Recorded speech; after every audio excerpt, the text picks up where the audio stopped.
Happy Friday. Glad everybody can make it. Another week above ground, and given the last 2 years, that's a good one. Rest in peace to Ray Liotta. Didn't get a chance to work that into my topics, but anybody who's watching this show has probably seen a movie that he's been in, most notably Goodfellas, but he's been in a whole lot of other stuff, Field of Dreams. But like I said, I forgot to put him up here, but that was 67 years old. He passed away in his sleep. So once again, too young to go. Every day we're able to do one of these streams. Every day we're able to get together, pop up on somebody's screen. That means you're still in the game. So today is May 27th. It is now 6:31. I am going to go ahead and bring in to my guest and my Star Trek co-pilot, Brian, Master of None. What and up? I just don't know what to call Fade, but anyway, he's here.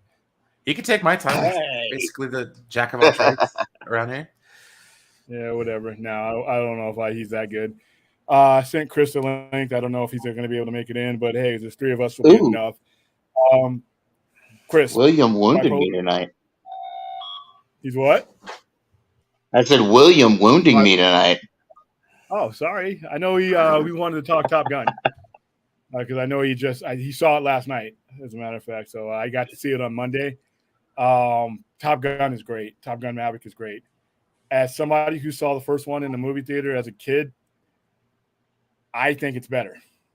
Now, I know Top Gun, the original, everybody's going to say it holds a space in people's hearts, and that's great. But as far as action and stuff like that, and the technology that we have to bring these kind of, aerial, attractions to you, we just didn't have it back in 1986. We have it now. And then I am not a big proponent of IMAX. There's a handful of movies I think that are dependent upon it. This movie, if you see it in theaters, please see it in IMAX. A lot of the angles, a lot of the things that they do, whether it be the missiles, the jets, everything is done at such a large angle that you really want to have. You want to have the largest screen that you could possibly see it in. I can't say that for every movie. Most movies, in my opinion, are okay. Just if you see them on a standard screen. Certain movies like Blade Runner 2049, Top Gun. Certain movies that aspect ratios that you can tell that the director filmed them for IMAX. And I always say, if that's the case, if the director says I filmed this for IMAX, I'm like, okay, then I got to go see it in IMAX. I want to see it how he meant for me to see it. So let's see who's in here. Nobody's in here yet. Cool. I think am I live? Yeah, I'm live. Let's see. So disconnected. All right. So I am going to start off with Star Trek. Both of you, Dave, you watch Strange New Worlds, don't you? Yes. All right, cool. So we're all three in agreement that we all watched the show. Brian, you saw the last. Everybody's up to date on episode 4, correct? Mm-hmm. Mm-hmm. I really liked episode 4, even though I've already heard grumblings about it because, according to certain Star Trek gatekeepers, they say that according to the episode "The Arena" from the original series, the Gorn have never been encountered before. So I think that's BS. But hey, whatever. It doesn't matter. You know what? Like I said, they said the same thing, when the Enterprise and Romulans and all that, and they said, well, we never seen a Romulan since Balance of Terra, which I call BS on. There's no way in hell that you fought a war on the level that they fought with the Romulans and you guys didn't meet up face to face. More likely is that they never reported it because the Romulans looked exactly like their best friends, their allies that they'd just taken on, and had they have seen what the Romulans looked like, the human Vulcan alliance might have been in danger. So I think there's certain things throughout history that Starfleet just doesn't acknowledge, or that's top secret. I mean, there's things within our military that we don't find out till decades later because they have no relevance to the general public. So, it's kind of like branches of the military. Well, it's kind of like with Discovery, season 2. They kind of touched on it with this episode when they did the mind meld. It was like, it kind of worked back on him, and Spock was like, oh yeah, sister, you have a twin sister. You have a twin. Yeah, it was like the Emperor. But I didn't think they were ever going to bring her up. Well, now there's another person that knows about her, and and as far as like knows that what they did, but that mission that sent them to the future is still classified. The rest of Starfleet will never know about that. They were pretty much lost at sea for the most part. So, like I said, the likelihood that they had not encountered the Gorn until Arena, I just don't buy it. I'm sorry. There's just things that are just not recorded. Not every military encounter is in court. Also, I'd like to point out when Kirk ran into the Gorn in Arena, that was the first time that, in series-wise, canon-wise, we've seen a Gorn. Just because you encountered a species doesn't mean you know what they look like. As in this episode, all they saw was the ships. So true. Well, there's a season finale. I think it's season 2 of Star Trek: The Next Generation. What's it called? The Neutral Zone, and it's like, they're talking. It's the Borg basically, but nobody knows who just. Yeah, nobody knows who did it, who done it, and the only people that have encountered the Borg was the Enterprise, and that's it. So it's like that makes a lot of sense, even if you think about it in Star Trek terms. So it's like, come on, guys, just relax. Just because one ship saw something doesn't mean the whole fleet knows. And you know how I feel about Star Trek gatekeepers. I got another name for them. It's Old Trek fan. And we have to be very careful with Old Trek fan, because Old Trek fan, we want him on the ship. We want him on board with us because he's still a fellow Trek fan, or he or she is still a fellow Trek fan. But they got these grenades they carry with them, and they like to take the ship down. So we have to disarm them and make sure that they don't bring any of that stuff onto this new ship, because they'll do to this ship like they did to Enterprise and they did to Star Trek for 12 to 14 years. We don't want that. This Star Trek, I'm letting them take their licenses and do what they need to do to tell their story. I would like, if they do something that is not canon, if they did have a explanation for it, come forward with it. Otherwise, you know what? I mean, the fact, because remember, in Enterprise, the Mirror Universe, there was a Gorn there too, and they actually showed that computer generated Gorn. So I'm assuming that they're going to look a little bit like that. So I'm okay with this, and the fact that we did see the Gorn and we all know what they look like. They're not just some lumbering lizards attacking. They're actually, they actually give them a little bit more credibility. I love this episode. This episode reminded me. Somebody gave me another episode. I like the pack hunting mentality. I love the pack hunting mentality of the Gorn. Yeah, they're willing to sacrifice themselves and bring people out. And are we going to talk about how they Tokyo drifted a black hole? Like they used the Enterprise to Tokyo drift a black hole. It was great. Cool. Which, according to Neil deGrasse Tyson, that should be impossible what they did, but it was cool. As soon as they got that close out of Red Line, they should have turned into spaghetti. But I thought that was cool the way Spock's like, I need time to calculate. I'm like, okay. Pike once again shined in this episode. His belief in the ship was really cool. That's an old school captain right there. His belief in the ship, even though the science says he should not have been able to do what he was doing, and Spock is telling him he's not, he should be. He's believing in the ship and that the ship is going to come through. And that was kind of cool. I also like he basically pulled the submarine combat, like diving deep to draw them into a trap and everything into the brown dwarf. Well, I also like the way the Gorn was smart enough to want to draw them into firing. And once they fired that torpedo, that trap they laid was really good. Yeah, so like I said, these are not just lizards walking around wrestling. These are very intelligent species, and I like the fact that they're adding that to them.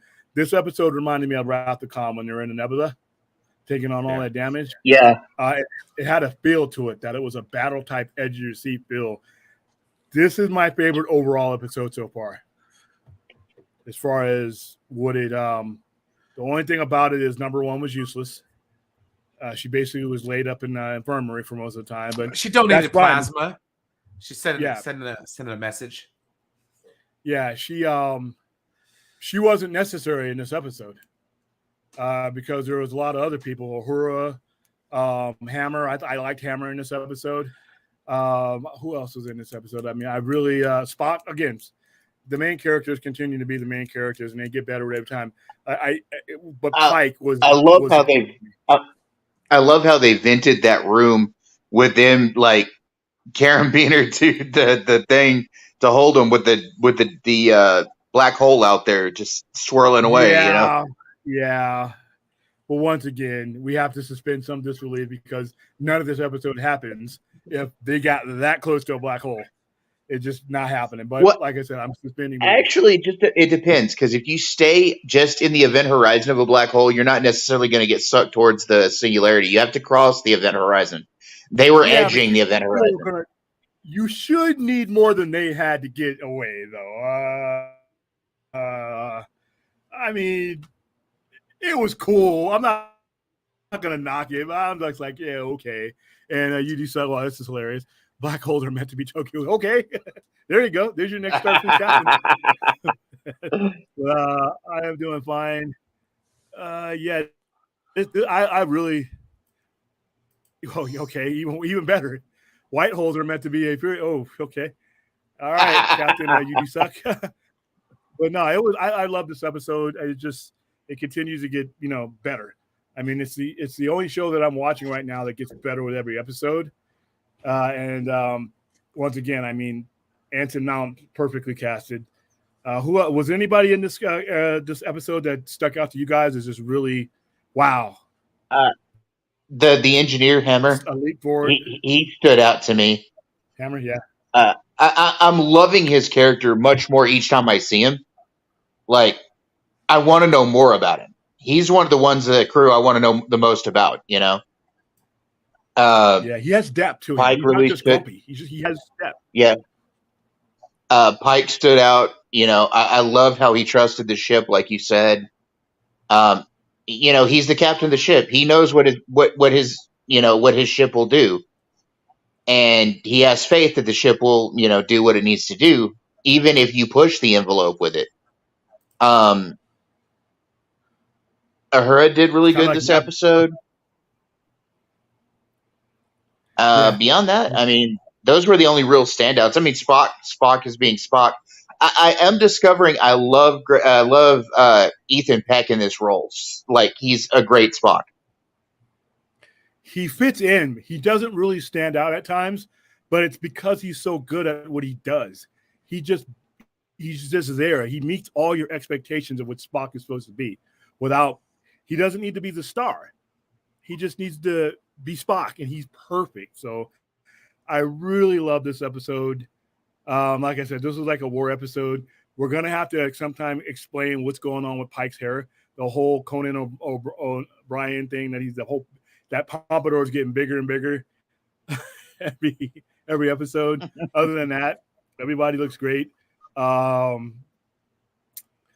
That's it. I mean, this episode just continues to grow. The show has so much potential for growth for it. This show has more potential for growth than any Star Trek show that I've seen. And it's weird because it's bracketed. You technically know what's going to happen, but you don't know what's going to happen.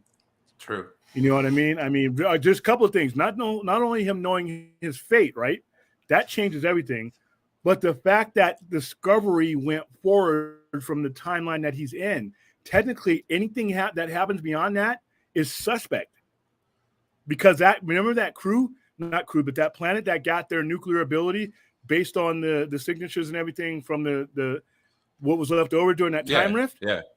Their entire trajectory has changed. So whatever they were meant to be, TOS and beyond, was never going to happen because of the fact that they were introduced something in their society.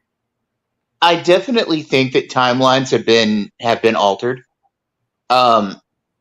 I think that the starting of the altering of the timelines actually was way before this. Was during First Contact. I think that there's something to be said for the fact that they've slightly altered the timeline to where there's a different path now. Yeah, because of the differences at First Contact. I would say First Contact. Oh yeah, but they reset it though. They when they left that time stream, they left it intact. I mean, the only thing is that Zephyr Coffer is going to know who they are, but no one's going to know that he knows that necessarily, I guess.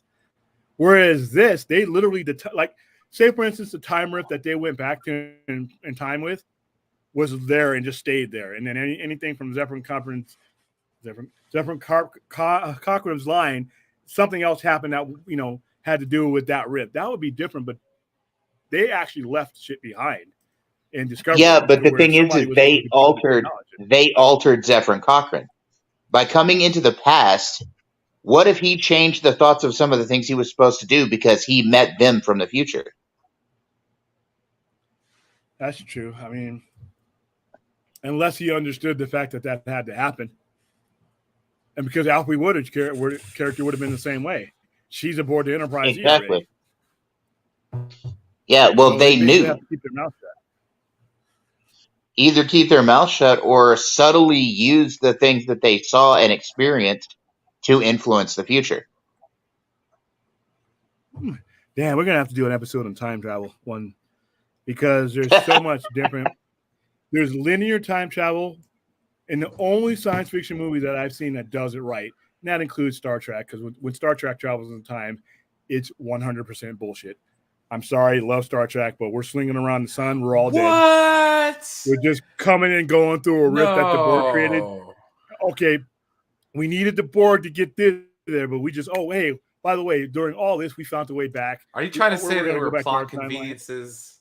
I mean, it was plot conveniences. Science fiction movie that has done it 100% right is Terminator.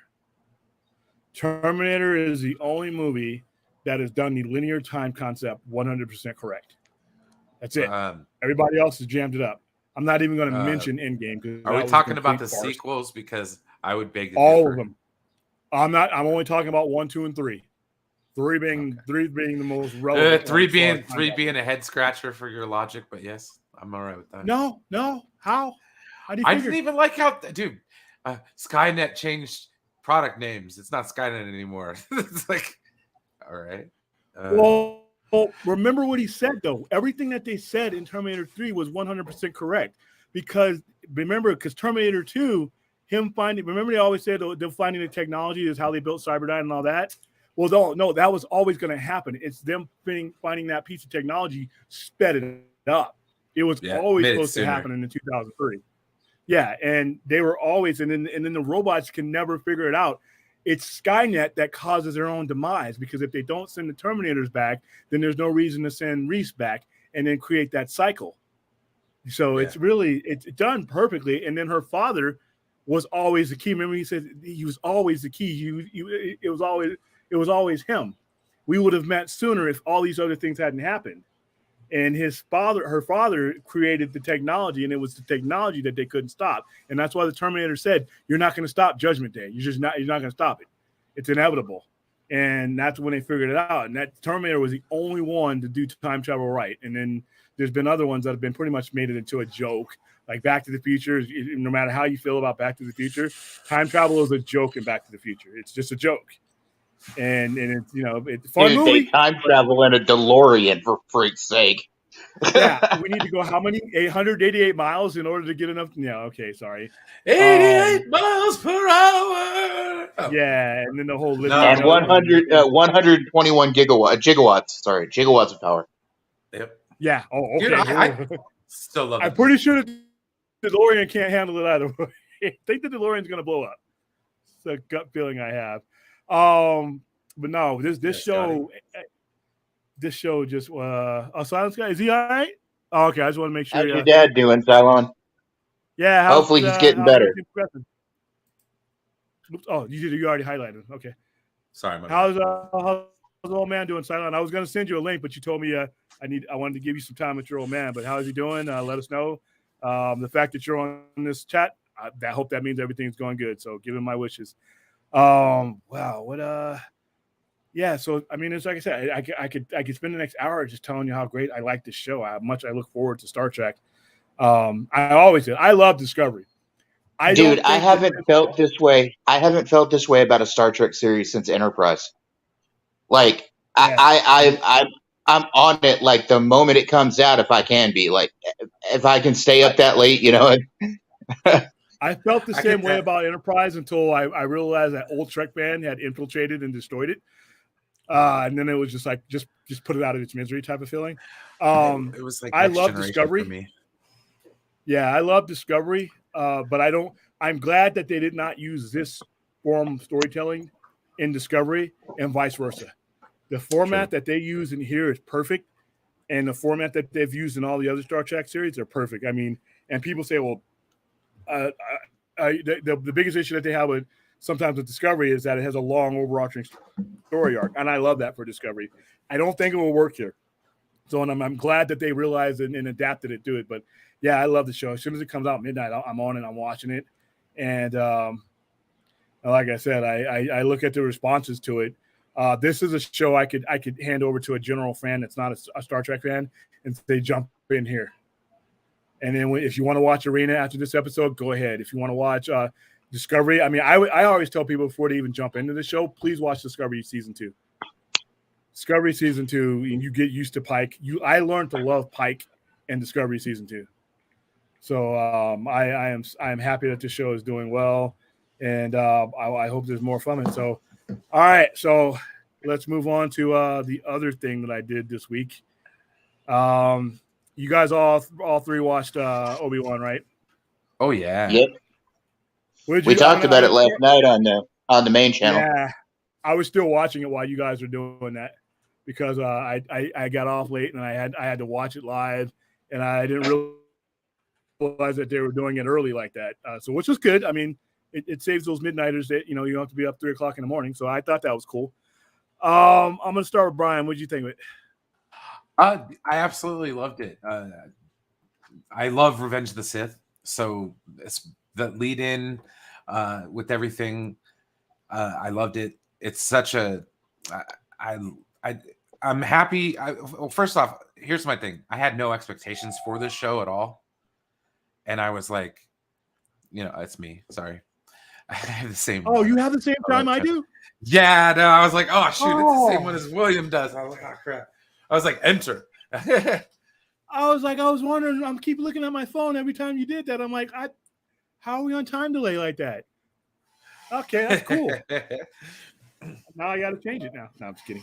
Go ahead, Joe. Go ahead. I'm sorry. I didn't mean to break up your thought. But no, I wasn't looking forward to the show. I wasn't really I didn't want this show, honestly. Like, I was like, whatever. I don't need to know what happened to Kenobi. It's like, tell us in a comic book or something like that. But other than that, I was a pleasant surprise. I really wanted to see this. I didn't expect Obi Wan to be so cut off, but that was one of the more pleasant surprises. I liked all the other people in there. The Inquisitors are cool. I've been a fan of the ancillary material. So it's like, I've done the books, I've done the shows. So it's like, getting a culmination in live action and then actually getting it to where some of this is going to make sense. Some of this is going to build up to bigger, better things. Like, I can't wait till Fallen Order comes out. Like, oh man, it's such a great time to be a Star Wars fan.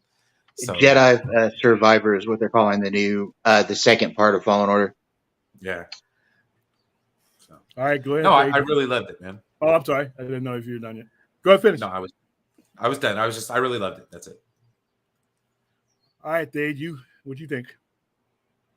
Like Brian, I've been I really had no expectations for this show. To be honest, I've been a Star Wars fan most of my life. In fact, since I was very little and saw the Empire at a drive-in, Star Wars has been hit or miss for me. Admittedly, even though I love it and I defend it, even the stuff that I don't particularly like, it's been hit or miss for me. And I put no expectations on this show. I mean, I like the idea that Ewan McGregor was going to be, Obi Wan again and everything.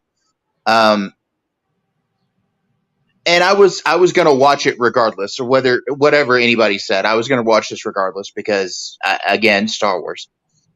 I got through Book of Boba Fett, which I thought only had a couple of good episodes. So go ahead and get the super chat, man. $50 to say that? Okay, thanks, Rodan. Go ahead, man. But in any event, so I didn't put a whole lot of expectations on this, but I was pleasantly surprised. I really enjoyed both episodes. I liked all of the little nods and the little Easter eggs and stuff, like the Skyhopper toy. that Luke later plays with in A New Hope. You know, that he's got in the garage and all that. How it came from Obi Wan. I like the guy who plays Owen. I think he plays Owen rather well, and I can see him being the guy in the original movie. You know that. You know him later becoming that guy. I now know why Owen is the way he is. I now have a better understanding of what Owen is. And by saying that, I mean I now see Owen for more than just being the asshole that wants to hold back his nephew. I understand, really why he's doing what he does. He legitimately cares about him. The Inquisitors are okay. I'm not real fond of the main Inquisitor chick, Riva, but I hope she grows on me. I think she has a little bit too forced of acting sometimes. Yeah. I think her acting is a little forced sometimes, but I think she'll grow on me eventually. The parts that I really liked. Oh, well, the parts that I really liked were Leia. I really loved the little girl that plays Leia. I think she's got a spunky attitude, and I think she plays. I could see that little girl being the grown-up Leia years in the future. I think the connection's good there. I really liked her scenes with Bail Organa on the balcony on Alderaan. I think it shows really good, being the father of daughters. I think that really works. Their relationship is very strong. I love Alderaan. Alderaan's beautiful.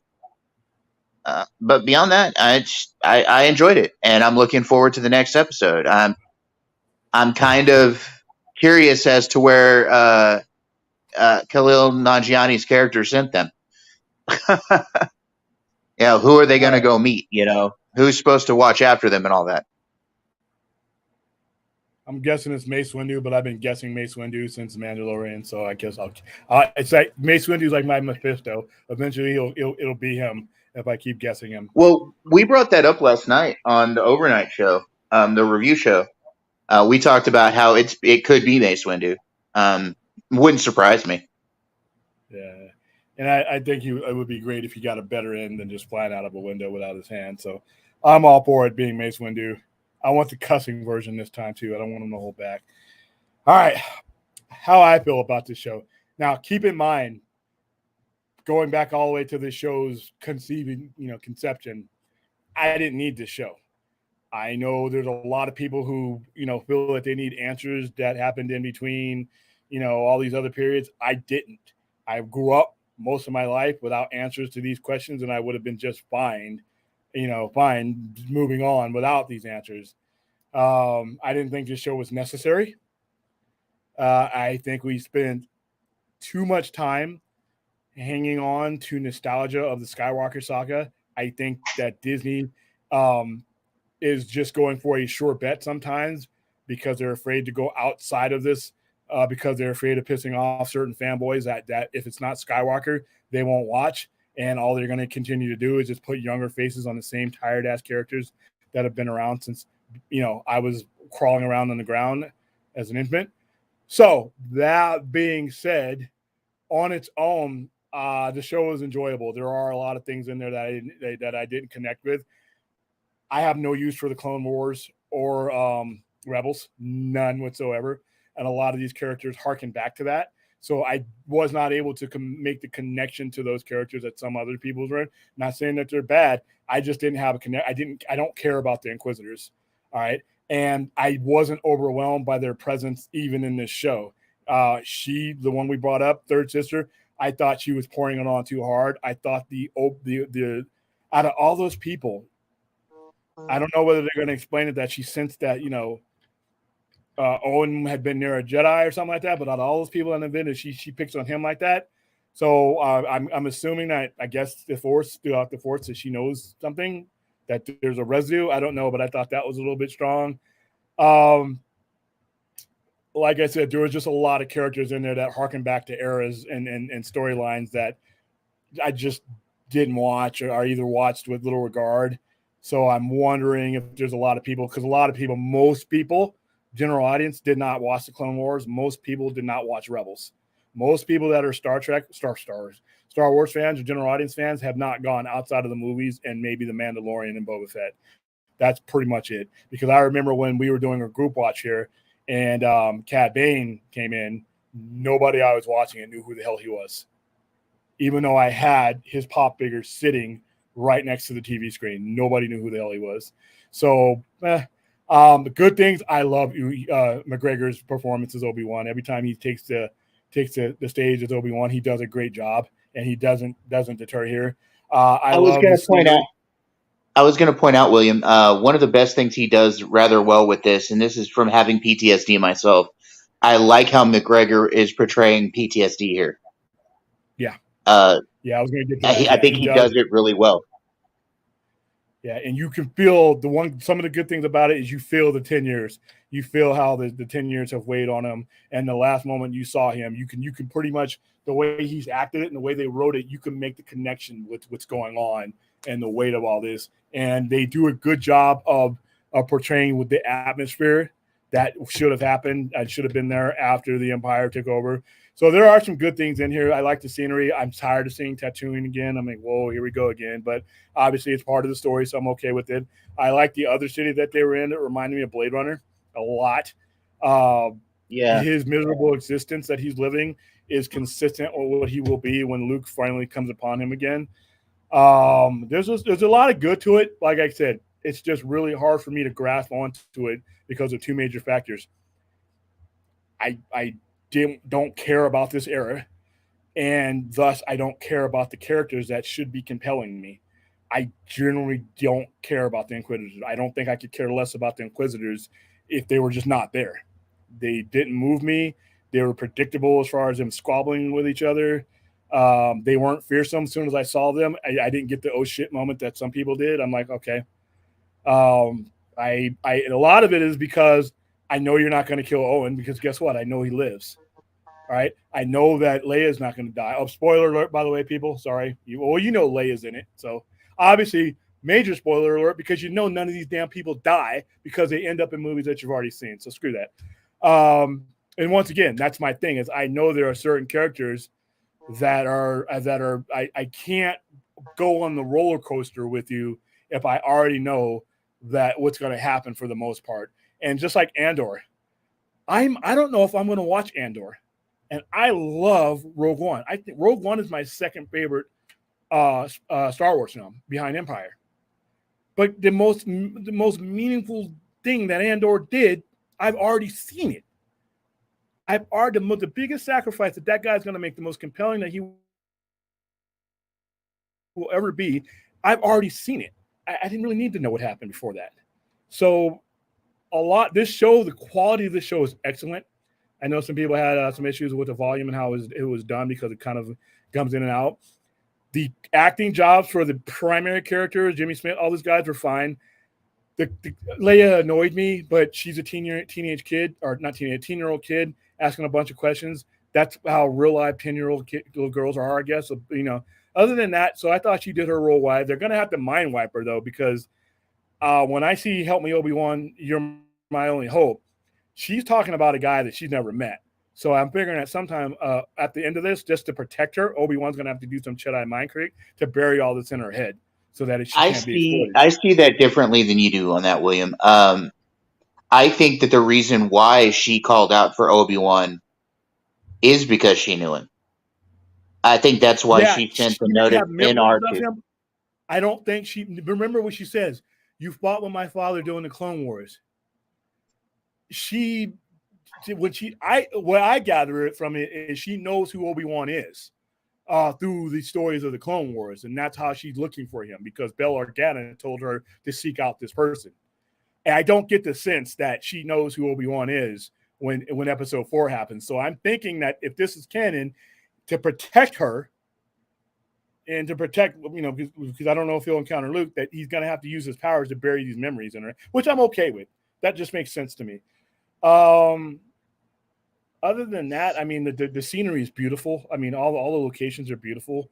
Alderaan is beautiful. I mean, but like I said, I know it's going to be coming to that, but I'm just having a hard time engaging in this story simply because I just don't feel compelled. I don't have a connection to these characters as far as whether they live or die because I know everything that happens. You know what I mean? With Strange New Worlds is different because of the sheer fact that the things that we've already discussed. We're already talking about things that are being altered and that could change. So we're not talking about a retelling of a story. We're talking about an entire new, different strain of reality that could throw us for a loop. This is just a retelling of stuff.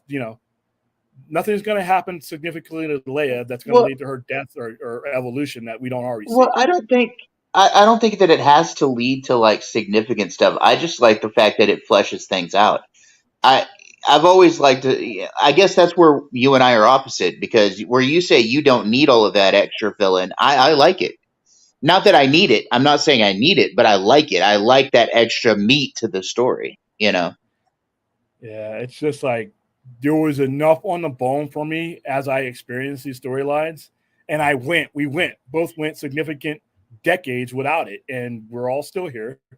The Star Wars story could have gone in a lot of different directions, and like I said, there's two different judgments for me on this show. I didn't need it. That's one judgment, and that's a separate story. But on its own, there was enough good to happen in the first two episodes that I'm going to stick around for it.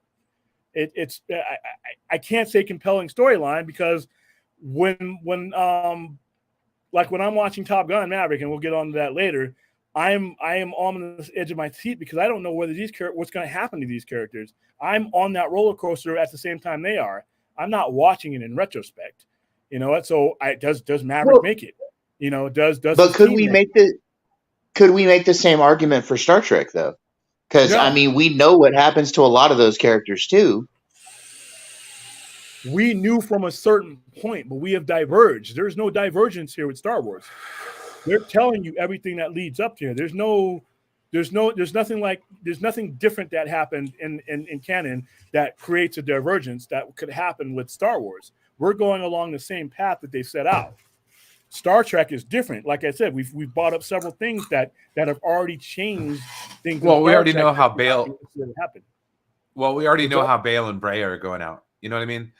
Yeah. We already know how certain people's fates are. So I understand like not being interested in seeing these, not wanting to see these shows because you already know what's going to happen. I mean, that's just 100% why. I mean, well, okay, yeah, but the thing is, we only know what's going to happen for certain characters. We don't know, like some of these newer characters. We don't. I mean, we don't know. Like that's where I'm interested. That's what's keeping me compelled to watch it. But the only thing I can see is a detraction from that is the fact that we don't see those new characters later on. Like, for example, I'm not going to use Rogue One as an example because that is a horrible example. But say Solo, for example. Okay. I don't know if we should be seeing the two, Alden Ehrenreich and, Donald Glover back. I mean, they'd be foolish not to. But I don't. Do you honestly see them? I would be interested in seeing them continue that story arc with Crimson Dawn and all that kind of stuff. But once again, if the Lando show gets made, that's possibly where they're going to go with that. To continue it. It was the only intriguing thing about Solo was Crimson Dawn. So, I like I said, I just there's so much talent that these guys have to make these shows, and they're good shows. But it's like I've been on the planet a long time, and I'm like I always tell Enoch, I'm dealing with. It's like for wrestling when I'd see WrestleMania, and guess what? It's Brock Lesnar and Goldberg or something. That was 2003. It's 2022. How much of my life is going to be taken by the same? With Star Trek, it's at least I'm dealing with a much larger universe. It's like they're afraid to let go of Star Wars. And then, and like a year ago, so when we talking about on Poindexter Lounge, and Enoch is saying basically, well, they couldn't just start out, without the Star Walker name, and they had to fit. I'm like, if you're not afraid, you can do anything you want. They're so attached to this name that Star Wars is just a small box that just gets bounced off of its corners on the inside. Yeah. Right. And it's always going to deal with Star. Well, and when okay. these guys get in their 60s and 70s, let's just put another face on them and keep telling the story for another 30 Well, or like 40 years. William, we've talked about this before on the lounge on the overnight show. Talked about how I would like, you and I especially have talked about it, going to other time periods, going to the past or taking it to the future or whatever. There is area to expand, just not in the current, I guess, timeline, or in the current era, I guess. We've been in this era for 45 years. We literally have been talking about the same damn people, the same damn robots, the same damn aliens, Yeah, the same damn twin all brother the and same. sister for 45. We just celebrated 45 years of talking about the same group of people. And great. Well, I'm I not guess going to knock the quality of Obi Wan. It's hard for me to turn myself on and be objective when I don't care about half of the characters. Because I know they're not relevant because they're disappeared for the most part. If they don't get killed, they disappear to the point where they're no longer relevant. And the other ones, I know exactly what happens to them.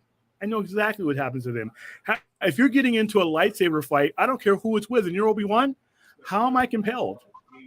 I know you live. All right? It's like when it's like the biggest thing that hurt me with the prequels is when Yoda is fighting the Emperor. It's a kick-ass lightsaber battle. I know he lives. I know what happens. So it's really it takes away from the emotional attachment that I have with these characters because they're in a fight and I'm rooting for them to win, but I already know you won. It's like it's and not only that, I've known you one for all of my life. It's 45 years of the same people. If you'd have given me, if Star Trek would have consisted of just 45 years of just retelling Kirk, Spock, and McCoy, and we didn't have anything else, Star Trek would have been dead back in 81, 82. All right. We wouldn't be talking Star Trek today if we didn't have Picard, if we didn't have Janeway, if they didn't continue to expand their universe, we wouldn't be talking about Star Trek. But yet somehow we're still talking about the same family with different faces for 4.5 decades. So it's just hard for me to get excited. But that's one argument. This show on its own quality is fine. It's just that I'm going to judge it based on the nuts and bolts of it, realizing that I could have done without it. I'm ready to go forward with I love Star Wars, and I'm ready to move on. I hope I'm not 80 by the time we have a non-Skywalker family era story. Oh, I get it. Like with me, I really want Old Republic. I really want like Sith War times. I really want all of the older, like ancient stuff. Oh, I agree. Hey guys, I got to dip out. I got to go fire at Max's show. Have a good night. You got to go wake Max up. Is what you got. I already woke him up, but he's taking forever, so I got to go. I'm gonna go turn his show on, so at least it gets going. So, anyways, have a good one, guys. Much appreciated. Right, always I might even jump on that one. See you on Monday for 10 Forward, man. Oh, absolutely. 10 Forward is going to be a good one. We'll be probably talking about this as well. So, all right, man. All right, guys, take it easy. Okay. But yeah, it's just damn, and it's really hard because this is a show you're being given. But I hate when franchises are so afraid to go out of their box that they stick with the old familiar. I'm like, how are you a decision maker and a creative if all you're going to do, it's like remakes in Hollywood. I hate remakes, right? I mean, the only time you should be remaking things is if the technology was so drastically different, you're literally giving me a different movie. Like The Thing technically was a remake, but the 1982 thing and the 1958 thing are 1952, two totally different movies. Same premise, but those are two different movies told at two different spectrums and two different ends of the Cold War. So I could see a remake like that. But when you're remaking Halloween and you're remaking Friday the 13th, you're basically putting a different face on the same name because you're too afraid to go out and write an original story. I got a problem with that. And that's what I feel here. We're in that safe zone where they they are just catering to a fan. They're catering to my age group, but even my age group. Listen, I'm in the heart of the demographic that they're aiming for, and I'm asking for something that doesn't have anything to do with any of these people. Well, William, you forget we both are in the heart of the demographic they're aiming for. You and I are the same age, so I mean, I get it. Like I said, I don't put a whole lot of expectations on these things. I just watch them because I'm interested somewhat. I mean, I want to see where the story goes. We've only got 4 more episodes. I'm good with that. I don't know. And like the Vader thing. You know what? If I had never lived Star Wars for all my life, that Vader thing would have had me on the edge of my seat. But it didn't. It didn't. It was to me, this entire show, as good as it could possibly be and might end up being, is fan service. It's fan service to, Well, but look at it a different way, William. People talk about we talk about here tonight going outside of the bubble, going outside of the safe, what you say, the safe zone. Don't you think that certain quote unquote fans, I'm not talking about us, but just like in general, don't you think that maybe that would freak people out going outside of what they know? Okay, but here's the thing. If you're a creative and you are running a show and you're the head of a company, you get paid millions of dollars to take chances, because here's what's going to end up happening. All right.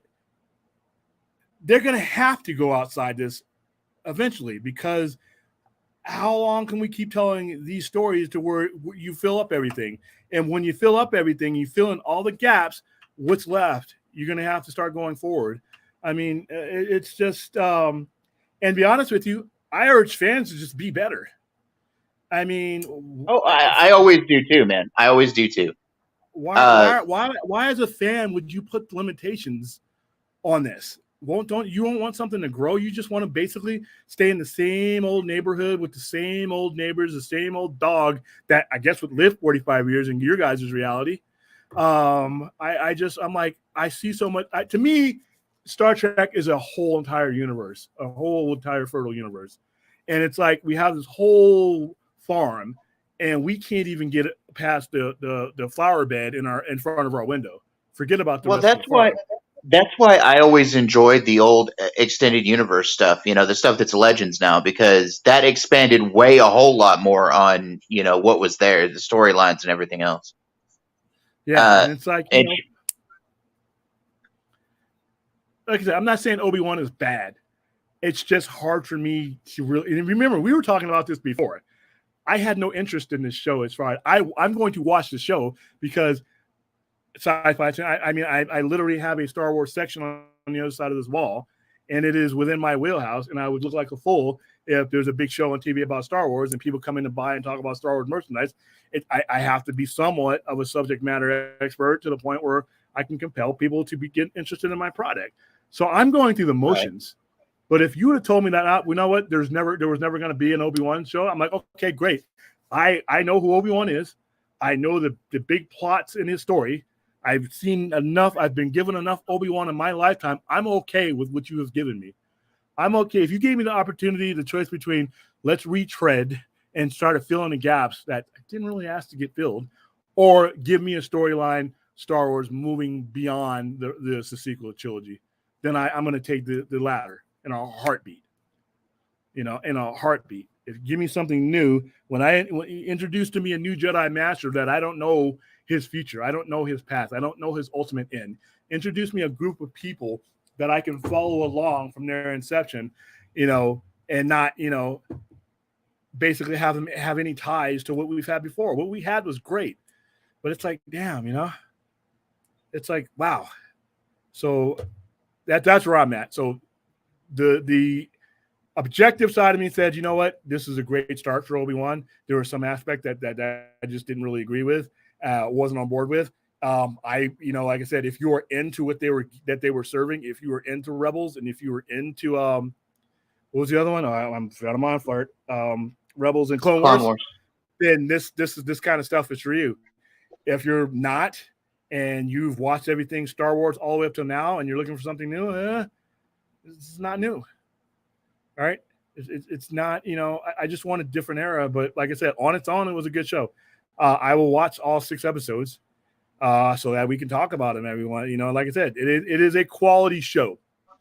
They've gone all out. It's quality acting job, except for the Inquisitors. They just didn't really, even outside of not caring about them in other formats they've been in, they just didn't really do a good performance to the point where I actually gave a shit whether they were there or not, to be honest with you.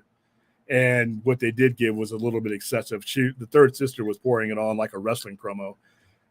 So I thought that was a little bit on the other side. As far as I know, okay, we're going to probably see the Emperor again. Haven't had enough of him, have I? 7, 5, 6, 7 movies? That's not enough? Okay. The droids again. I'll see the droid. I mean, it's like it's fan service. And you can do fan service and have it done right. No Way Home is a perfect example of fan service done right.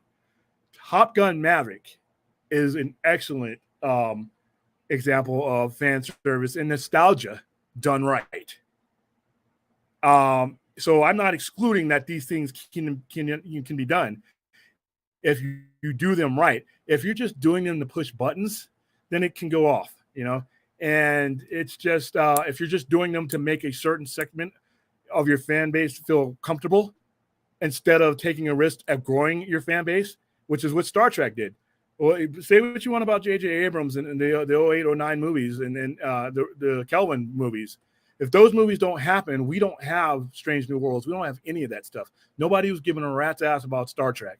We had tread the same damn ground with the same people for a long time. So they compromised. Okay, we're going to give you some same old faces. We're going to give you Kirk, McCoy, and Spock. We're going to do it in a way that changes the game, that compels you to say, okay, this may not have happened the way this happened before.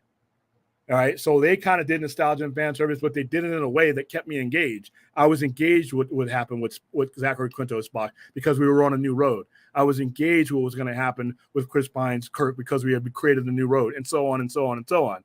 We're not doing that with Star Wars. You know what? And like I said, I actually really love the JJ movies.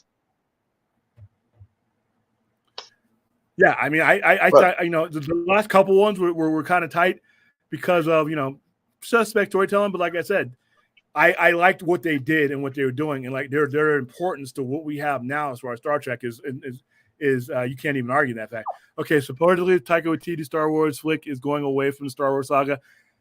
I heard about this, and I got my mind open for this. I like Taika Waititi. I don't like his Thor stuff, but I think Waititi is one of the best directors out there of his generation. I thought Thor Ragnarok was I think a lot of that is because he's dealing with an IP that he doesn't have as much control over as he does. Like Jojo Rabbit is his. Jojo Rabbit is great. He won an Oscar for screenplay. Jojo Rabbit. If you haven't seen Jojo Rabbit, go see Jojo Rabbit. So this gives me a warm fuzzy inside that we may see some stuff. And like I said, my mind is open to Star Wars. But like I told Enoch, I'm on the sidelines. I'm not going to create a stream, saying I hate social justice or I hate Star Wars and all that. I'm going to let the people who enjoy this, listen, if you enjoyed the first 2 episodes of Obi Wan, more power to you. I'm just on the sidelines right now. I don't hate Star Wars. I'm just disappointed that we're still telling these same stories. But you know what? I hopefully I live to be 90, 95 years old and we're outside of the Star Wars saga and we'll do a little bit better. So let's go into some of these. Yep. Yeah, same people. Star Wars should be tried to make a super horror focus. Yeah, I mean, there's so much fertile ground to go here. I'm just trying to find and see make sure we're not missing any super chats.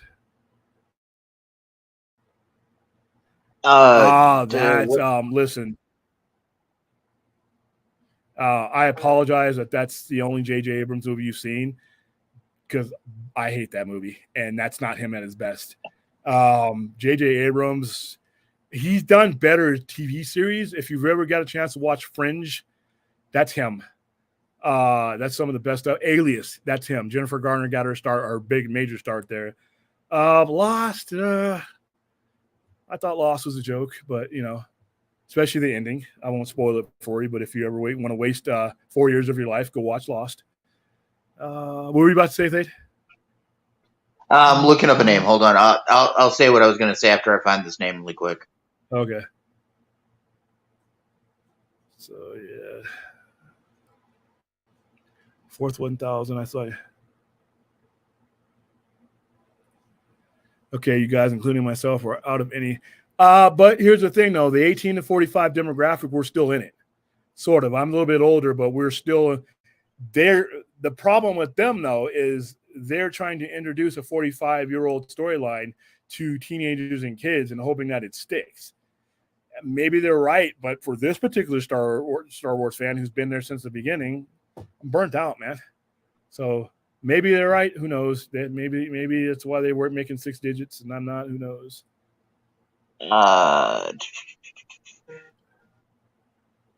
Where's the comment? What Alastair said earlier about a horror-focused Star Wars thing. Mike Flanagan, the guy who wrote Midnight Mass, has expressed the interest in making a horror-themed Star Wars property. Maybe I'm into that. Just to respond to Fourth 1000, listen, Matt Reeves was there. That was Cloverfield was J.J. Abrams' project. That was his baby. That was his thing. He produced that. That was his fingerprints all over that. That was his. I'm pretty sure. Who wrote the screenplay? Let me look up Cloverfield because I remember. Hold on, I'm closer to it. William, give me a second. Okay. Because when you look, when all the interviews and stuff was happening for Cloverfield from Transformers on, because that's when it first got advertised, I only saw J.J. Abrams giving you the lowdown on that, and that is a J.J. Abrams project.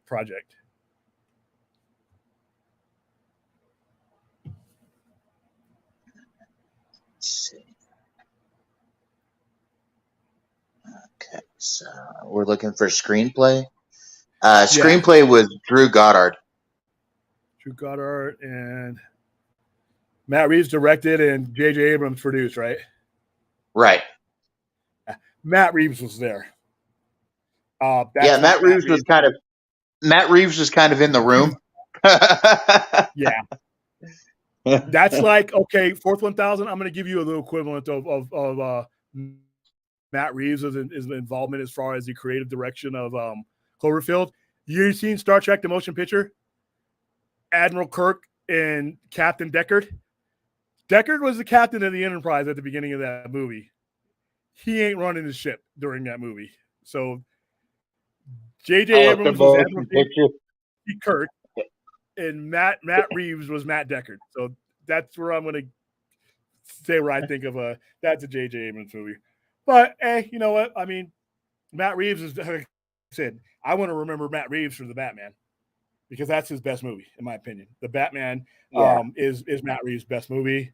That's the movie that I think he had his clutches firmly around. He had the most freedom around that. I mean, he put his foot down and said, this is the movie I want to do.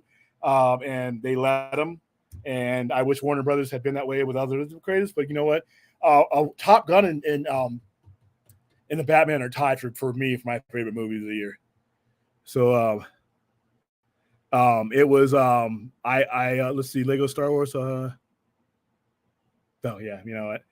And like I said, I'm not here to change anybody's mind about Obi Wan and or you know how they feel. I'm trying to be honest with you as far as how I feel, my judgment going into this. Some people were excited about, oh, did you see that? Did you see that? I'm like, yeah, I've been seeing that for 45 years. But maybe this is their first time. So I'm going to respect the fact that this is other people's first time with this. It's just me. It's like, gee whiz, dude. Another Friends reboot.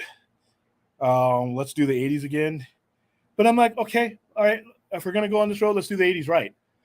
Which is going to bring me to my next topic. Earlier this week, I got a chance to see a movie that I'd been waiting 36 years for.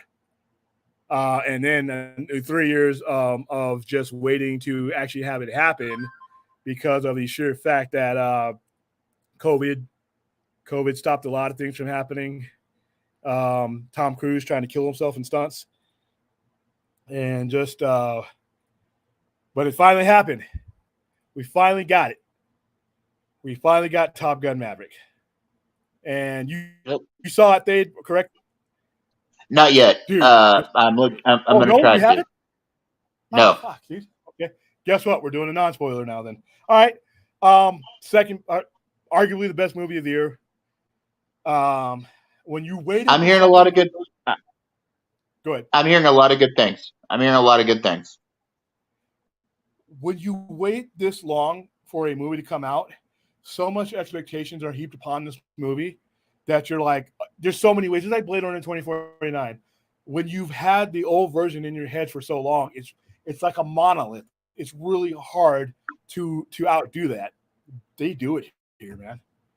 I think Top Gun Maverick is better than Top Gun. The excitement in Top Gun Maverick is definitely better than Top Gun. The emotional roller coaster and attachment and Maverick is better than the original one. I think that this movie, much like Blade Runner 2049, augments the original. So if it completes a circle that makes both movies better. I love this movie. I don't think it's fair that Tom Cruise looks like that at 60. He's playing volleyball again with people 30 years his junior, and he's ripped up, he's cut up, he's like they are. He's in possibly better shape and better than they are. He's doing this thing that I won't spoil it for you, but there's something he has to physically get ready for. So he's on the treadmill and he has all this shit hooked up to him. He's ripped up looking. I'm like, I can't. It's not fair that I look like this, and that guy looks like that.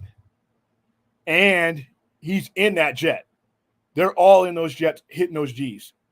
So not only is he a superhuman old guy, he's a superhuman old guy taking 6 and 7 Gs, adding thousands of pounds or hundreds of pounds onto your body in that Hornet. And he can fly his own jets. He actually has a pilot's license. He does his own stunts. This guy's a madman. And he is a bona fide star. He is a bona fide star. I mean, he's one of the last few guys where you see his name on the banner and you're like, I'm going to see it no matter what it is. You know what? I mean, he carries this movie, and the rest of the cast is perfectly cast. You get to see some old, you get to see a couple of people that, that you see from, the previous movie. Iceman, and I'm not spoiling it. Iceman is in the movie. You automatically know if you've seen the trailers that Iceman is a Pacific Fleet commander. He's a 4-star admiral.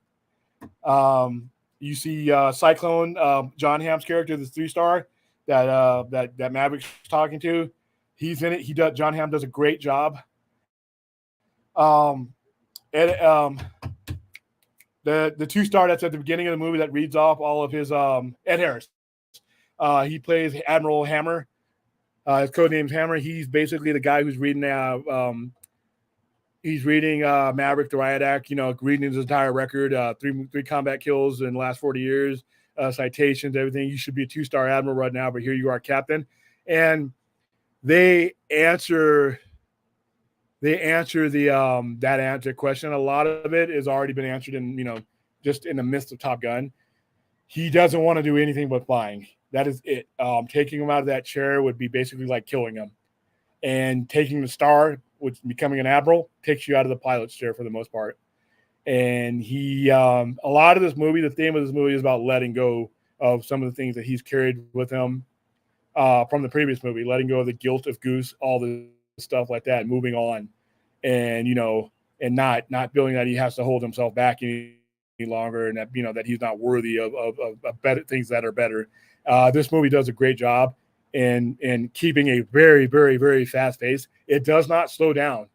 One of the biggest things about movies for me is pacing. Like I said, Dr.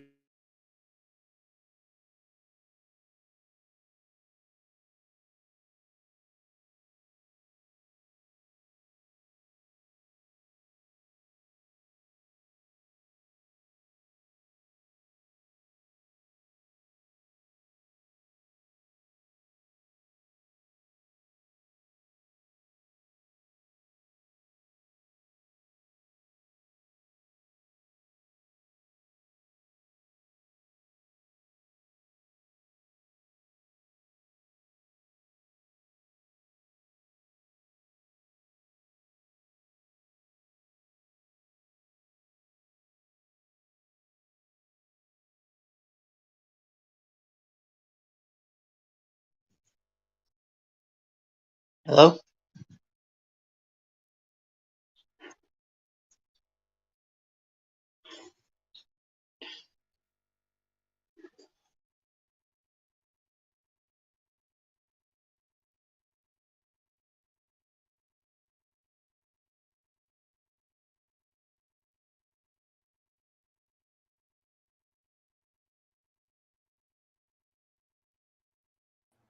All right, I'm back. Wow, I hate that.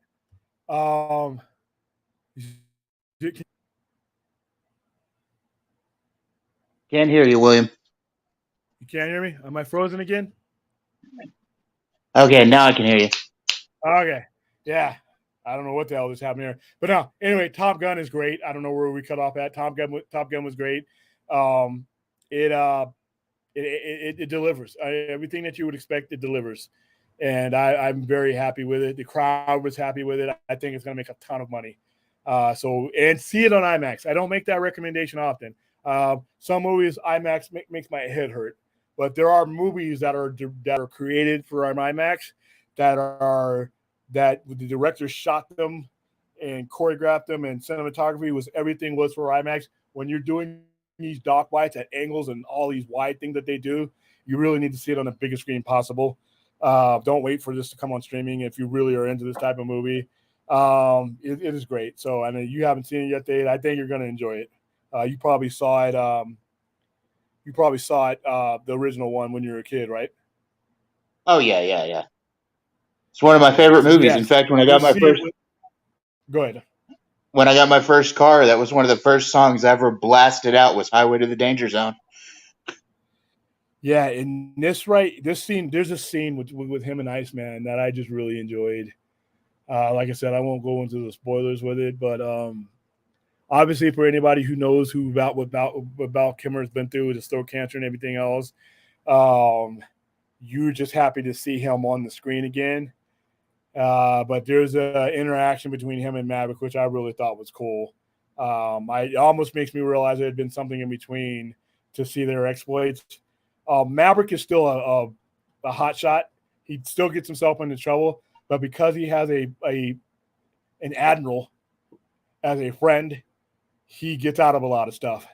So, and there's a relationship, and then they explain why, and some of the line and the terminology between Iceman and Maverick, the conversation that they have is really, really cool, and I really loved it. So I'm glad that Val Kilmer has beat his cancer to the point where he's in remission. You know, he can't use his voice normally, but he's still alive. Cancer kills so many people that however you make it through, if you can make it through out of the other side of that I'm okay with you. His voice sounds beautiful to me because of the fact that he fought cancer and he's winning. So I was so happy to see Val Kilmer on board again. And I know a lot of people were near tears in the auditorium. I saw it. We had a lot of people. It was emotional. He got a good applause and a response when you first see him. I won't go into it because I think if you guys are going to go see this movie for the first time, you need the emotional attachment that goes along with that conversation because it's really cool. And that's what I mean by fan service. This is fan service done right. All the parallels to the 1986 film are cheesily there, but they're done in such a fashion where it's okay. So I think you're going to like this movie. Yes. I'm looking forward to it. So, I love the original movie. I'm hearing good things about this one. I'm hearing people say it's even better than the original. I'm one of those people. I'm going to be one of those people. Well, then I think I'm in good hands when I go to see it. Yeah, it's gonna be a lot of fun. Yeah, please watch the documentary, Val. Dude, I was rooting for this. I've been rooting for this guy since he was diagnosed, and he goes through some dark times. But when you're watching Val, the most important thing that everybody watching this has to realize that he came out of the other side. Val Kilmer is still alive today and cancer free. Let's knock on wood. Still cancer free.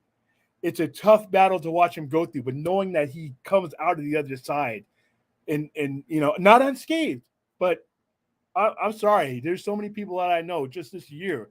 I've lost people to cancer. I've lost friends to cancer. That is a hard fight. And when you see somebody fighting and then they're getting any measure of victory, it's like I'm rooting for him. I'm rooting for him. And this guy wins. And then to see him on the screen again was like, wow, dude. You know, it was cool. Like I said, that may have been an overwhelming moment for me. I don't cry in movies. Sorry. I haven't cried since E.T., you know, so it's not going to happen. And even if I did, I'm going to lie and say something flew in my eye or I'm going to start sneezing and it's allergies. You'll never see me admit to crying in theater. But if I did shed tears in a movie, this would have probably been the scene because it was really cool. And the speech he gives to Maverick, the pep talk he gives to Maverick there's just a certain couple of lines in there that just really made this movie special. This was a special movie. It's a special movie. Like I said, everybody who's out of shape, when you William's frozen up again, guys.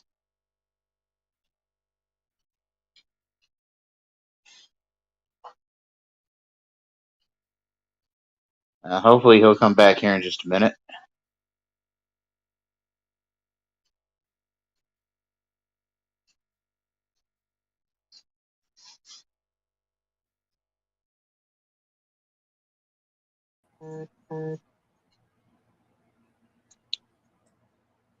You still there? Yeah, I'm here. Okay, am I back? Yeah, you're back. What the hell, man? Listen, Cox Cable. Pay a lot of money. Let me do this. I pay a lot of money, Cox. This is unacceptable, man. Right? This is not like I'm on AOL where we're doing you've got mail in the handshake. And I don't have two cans with a string on one side of the other nation. Paying a lot of money for you, Cox.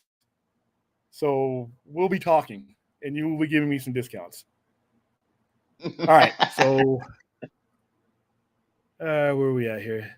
So yeah, I can't say anything anymore about Top Gun Maverick. I loved it. It's up there with the Batman for me. And I don't know if it's going to be top. What's next on the docket? What other? Avatar. Avatar's going to make a crap ton of money. I'm just not into it. Thor: Dark World. If we don't promo it here at the center, Nah, it's Love and Thunder, not Dark World. Dark World was the second movie. The other horrendous movie. I have no interest, no use for Thor. The Thor fan. I like Liam. Not Liam. I like Chris Hemsworth as Thor, and when he's alongside the Avengers, he's a very powerful character, and that is his presence is felt. Except for Endgame, where he's a Big Lebowski, that was stupid. But when at the end of when you see Thor and Infinity War, when he comes in at the end in Wakanda and starts wiping people out, that's the Thor that the movies have not lived up to, in my opinion. I hate the Thor movies, and once again, I like Taika Waititi. I love his artwork, or not his artwork. I love his work, but I hate the Thor movies. Dark World is one of the worst comic book movies I've ever seen. All right, so but yeah, and then Love and Thunder, and to me, when it comes to the Thor movies, it's almost like they understand that outside of the Avengers, his character is weak, so they clutter him with a bunch of characters to be like, hey, look at that character, don't look at that character because we know he's weak. Oh, what? Jeff Goldblum, hey, everybody. I mean, so it's like. But when he's side by side with the Avengers, he shines. He shines, and he fits perfectly with them. So I don't dislike Hemsworth as Thor. I don't dislike the Thor characters. It's just the movies have been a waste of times for me. So I don't see this one being any different. Now, if we promote it, obviously I'll have to show up. I'll be there. Right. But with the advent of Disney Plus, I can wait 45 days for Thor. Yeah. You know, so I'm okay with that. But and like I said, other people love it, and that's fine. I'm not here to change your mind. I'm just not big into the Thor movies, and I just think they've been bad. So that's all I got, man. I mean, are we missing it? My toy guy didn't make it on here. I got a new supplier for toys, and each week we're going to bring you the new stuff I bring in.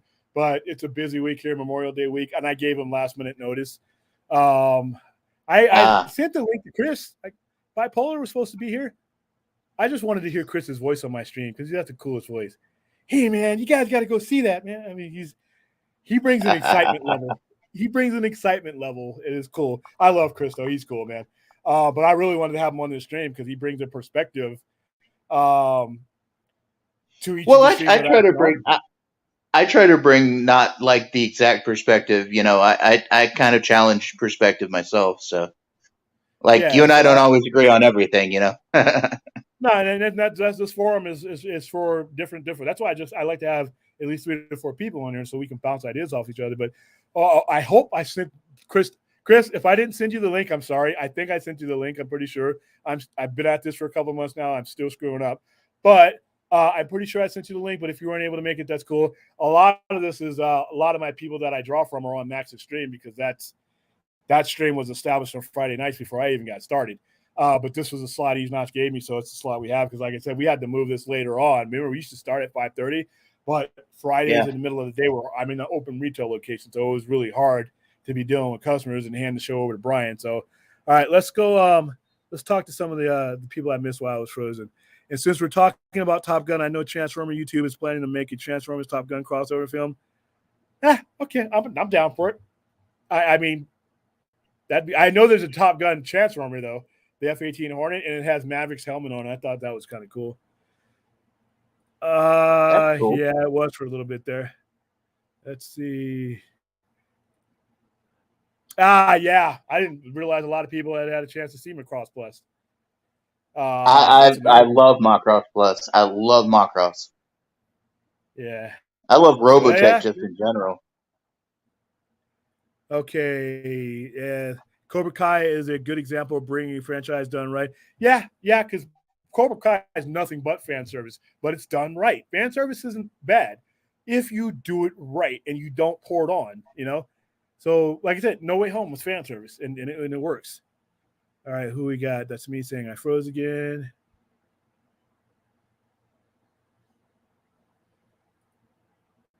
Which, he has something. Okay. Not to mention the creations of Avatar are pretty much the only good thing about it. Yeah. I don't know a lot of the backstory when it comes to Avatar. I don't know if I'm going to go see Avatar in the movies. To be honest, it was cool back in 08, 09. What's up? To be honest, William, I don't care. I saw the trailer for it. Don't care. I didn't even.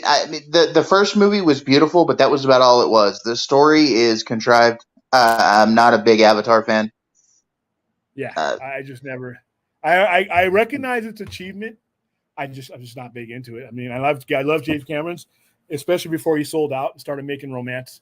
Listen, dude, James Cameron, the same guy who gave me people being ripped apart by aliens, who gave me people being slaughtered by a cyborg, has now resorted to romance and chick flicks and human interest. And I'm like, I know, I understand it's what makes you money and it's got you your Oscar and everything else. But man, you know what?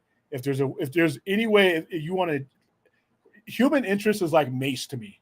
If you want me to stay away from you, just human interest is like spraying me in the eyes with mace. I don't care. I'm a science fiction horror dude. The only thing that humans mean to me in these movies is how do you die? Either you're there to kill a monster or you're there to be killed by the monster, eaten or otherwise. Other than that, I don't really care human interest, unless it's Star Trek and things like that, then humans play a big part. But you know what? I mean, so do the aliens and everything else. But when I go to see a movie, there's just too many things that I don't need. And there's too many other options. I don't care about romance. These little blue people getting together again. You know what? Give me an updated Smurf movie if you want to. We want to do a movie about people getting it on in a human way. Hey, what do you think about that Blood and Honey? Have you heard about that? Looks disturbing. Somebody got into my mind and asked, "What does William need? What does William need in his life? What is there? Winnie the Pooh killing people. What does William want?" And they reached into my not my subconscious, my forward conscious, and asked and dug in there and said, "What does William mean when he's talking about the 3Ds? What is he actually talking about when he is describing death, destruction, and dismemberment?" And they reached out in my mind, and this movie came out, man. I teared up. I don't tear, remember? I teared up at the mere announcement of this. This is beautiful. He's got a deranged piglet too. If you could have told the 7 or 8-year-old me that in 20 or 30 years that there's going to be a homicidal Pooh Bear and a eerily similar co-pilot homicidal piglet, I would have been a changed man. I would have known that in the decades coming that there's hope for the world. This is beautiful. Whoever came up with this concept, this is how it's done. And now as all these Disney IPs drift into the public domain, the potential for the world to be a much better place to live in is there. Cinderella.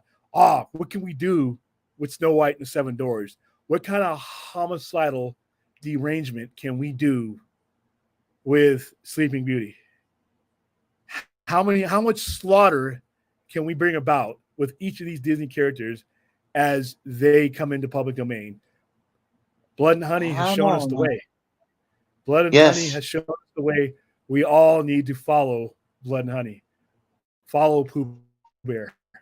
All right, that's about all I got, man. You got anything, Thade? Anything you want to throw out there on the grill before we go away? Nah, I think we're good for the night, man. I think we did a good job tonight.